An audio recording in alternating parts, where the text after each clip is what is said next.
I would like to welcome everybody to this Gurcles webinar. Gurcles stands for Guru Circles, and our guru today is Mitch Joel. Happy to be here. What I thought I would do is keep it way more conversational, maybe start with just a couple minutes about why I wrote a second book and where it's at, and then I'll throw it back to you, Lefty, and we can just have a conversation. Hopefully people want to jump in and ask questions. I'd love to answer questions about everything from how to create content to why to write and stuff like that, and we can take it from there. Control, Alt, Delete, reboot your business, reboot your life. Your future depends on it. Why this title? I wrote that subtitle and I thought, oh, I really liked it. I was really proud of that little piece of content. And I put the book out in the world and people are like, wow, it's like really scary and intimidating. And I was like, oh, in my brain, it felt like this was the most amazing opportunity in the world. And yet most people really took it as a, I guess, as a sort of threat.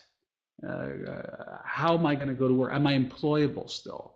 And I think the book answers a lot of those questions. I think the book is a good summation of the past half decade and where the next half decade is going. I think the book provides a very clear roadmap about how to think differently, not just about the business that you're in, but about the work that you do every day. And hopefully it is somewhat inspirational and aspirational in the sense of what you can do starting today to really move it forward. You mentioned in one chapter to have sex with data.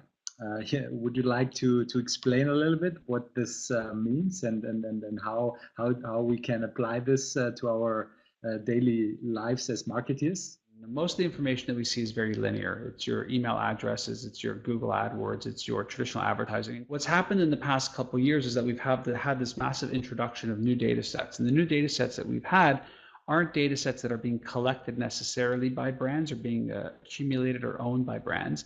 It's the generalized information that people like you and I put online every day, whether it's LinkedIn or Facebook or blogs or Twitter, whatever it might be. And that information, I call it the circular data, is pretty powerful, right? So you have this linear information and then you have all this circular data. And then when you put those two together, you have sex with data. That was my visual for sex with data. Okay. But the idea is that what it does is it moves you beyond demographics and psychographics, and it moves you into a world where you have a more holistic understanding of what that consumer is. And so if you sort of look at it from that construction, you have an ability to create a more personalized experience for the consumer. Now, that's nothing new. The problem we have with the personalized experience is that most people, and that's brands and consumers, have completely messed this up. And so we as marketers will have a very hard job in the next couple of years helping people understand how important it is to have a much more personalized experience versus there being privacy breaches. You made another interesting statement in your book, which is kill your content. What does this mean? People tend to create content in a world of like, I'll go on Facebook and I'll see brands that'll have like a picture of the sun and it'll say things like this if you like sunshine. And I'm like, what's going on here? Like, what are we doing here? And you realize quickly that brands are just chasing free impressions. So the idea behind killing your content is simply stop just creating content because you can and thinking about the sort of quality over quantity concept. You're talking about the one-screen world, and you say that mobile is the way to go.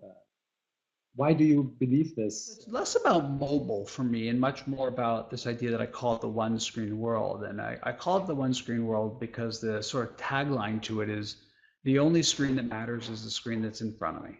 You know, I don't think that Google Glass or watches or whatever it might be fall outside of that. I think it actually just complements it. It's just the idea that that's another screen. It's another connection point.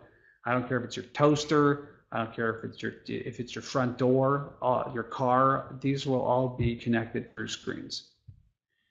How does the workforce of the future look like? What is the stuff and the skills that young people need to learn today in order to be on your relevant set of people you want to have on your team? So if I were looking at a young person and saying, what skills would you want? I would say the ability to understand code, the ability to be an amazing presenter, and I think also multidisciplinary.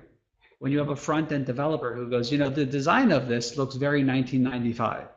Whoa, they're not in the creative department. No, they're multidisciplinary. They have skills that transcend the job description. And so When you're looking at skill sets, I'm often trying to explain to people that the uniqueness that gets people hired is typically found somewhere in the sediment of this multidisciplinary mindset. Being able to identify and bring to work every day 100% of your brain versus the 80% that's the job is powerful. And so if you're going to say the top level, those would be the areas I'd be interested in.